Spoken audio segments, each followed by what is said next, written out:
Now the story of this couple unravels like a movie script. John Ziri and Lister Sibanda. They are a couple involved in a high-profile murder case in Zimbabwe. August 2023, John Ziri and Lister Sibanda allegedly murder their 4-year-old niece and severely injure her 6-year-old brother. Following the incident, they fled Zimbabwe into South Africa to evade arrest. Kune vasingazive background of the story, ndaamai guru nababa mukuru mukoma wamai vemwana vakapiwa vana kuti vachengete vana. Mwana akazongonzi afa. Amai vemwana vakafonerwa vachinzi mwana arwara akafa. Asi pakazouya kwakuzonoti no pane abuse yaiitika, vaviri ava bva vatiza vakaenda kunyika South Africa vakabatwa vakasungwa. As we speak vari muusungwa. Saka nyaya ichiri kuendera mberi. Nyaya ndeyekuti kusungwa kwavakaita kuri kuedza kunzi kufambiswe mapepa kuti vanhu vadzoke kunyika yeZimbabwe vazotarisana nemhosva yavo. Saka nhasi vavari kukota. August 7, 2023, reports emerge confirming the couple's arrest in South Africa. They are apprehended in Bram Fisher Bay,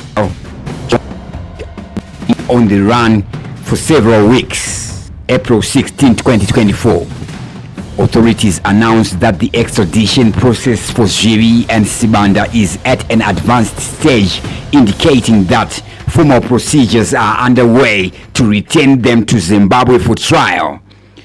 September 18, 2024, the couple's extradition battle comes to a head as they face judgment regarding their return to Zimbabwe. They have been fighting extradition for approximately 14 months. September 19, 2024, reports confirm that John Ziri and Lister Sibanda are set to be extradited from South Africa back to Zimbabwe to face murder charges. 21 September 2024, the couple is reported to be on the verge of being extradited, with legal proceedings moving forward their trial in Zimbabwe. Now, 23 September 2024, we see a report. Runaway killer couple set to be extradited from South Africa to Zimbabwe for trial. Runaway killer couple set to be extradited from South Africa to Zimbabwe for trial. John Ziri and Lister Sibanda, a couple accused of murdering a 4-year-old girl, will finally face justice in Zimbabwe after a South African court ruled that they can be extradited to stand trial for the crime in their home country. The couple had been on the run since last year after allegedly killing Lister's niece Princess at Ziri homestead in Vantage area, Zimba. They were arrested in Bram Fisherville, Johannesburg, and they had been fighting extradition to Zimbabwe. The South African court found that there is sufficient evidence to warrant the couple's prosecution in Zimbabwe. They have been ordered to be committed to prison to await the decision of the Minister of Justice regarding their surrender to Zimbabwe. Upon consideration of all evidence placed before the court in its totality, including the submissions made by counsel for the applicant and the respondents, the court finds that the respondents, John and Lister, are liable to be surrendered to the foreign state concerned, the Republic of Zimbabwe. There is sufficient evidence against these respondents which warrants their prosecution in the Republic of Zimbabwe for the offense as set out in the formal extradition document. The respondents are liable to be surrendered to the Republic of Zimbabwe for the crime set out in the formal extradition documentation. The respondents are ordered to be committed to prison to await the decision of the Minister of Justice with regarding to their surrender to the Republic of Zimbabwe in terms of Section 11 of the Extradition Act 67 of 1962. The respondents are informed that they may, within 15 days, appeal against this order to the High Court.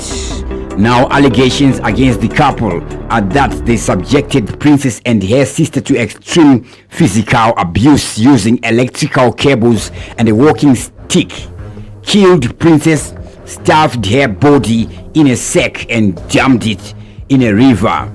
Then they fled Zimbabwe to avoid prosecution. Their children have been under the care of social welfare officials in South Africa.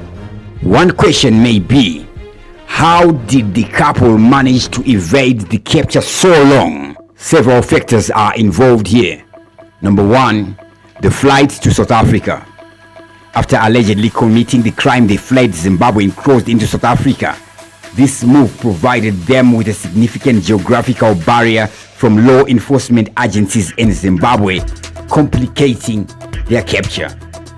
Number two, the use of false identities. Reports indicate that the couple may have used false identities while in South Africa, which would have made it difficult for authorities to track them down effectively. This tactic is often employed by fugitives to avoid detection. Number three, limited communication. By minimizing their communication with family and friends and avoiding public places, they likely reduced the chance of being spotted or reported by someone who might recognize them. Number four, time and resources. The couple had a head start of several weeks before their arrest, allowing them to establish a temporary life in South Africa. This time could have been used to secure resources and plan their next moves. And number five, legal complications. The extradition process itself can be lengthy and complex, which may have contributed to their ability to remain free for an extended period while legal proceedings were initiated.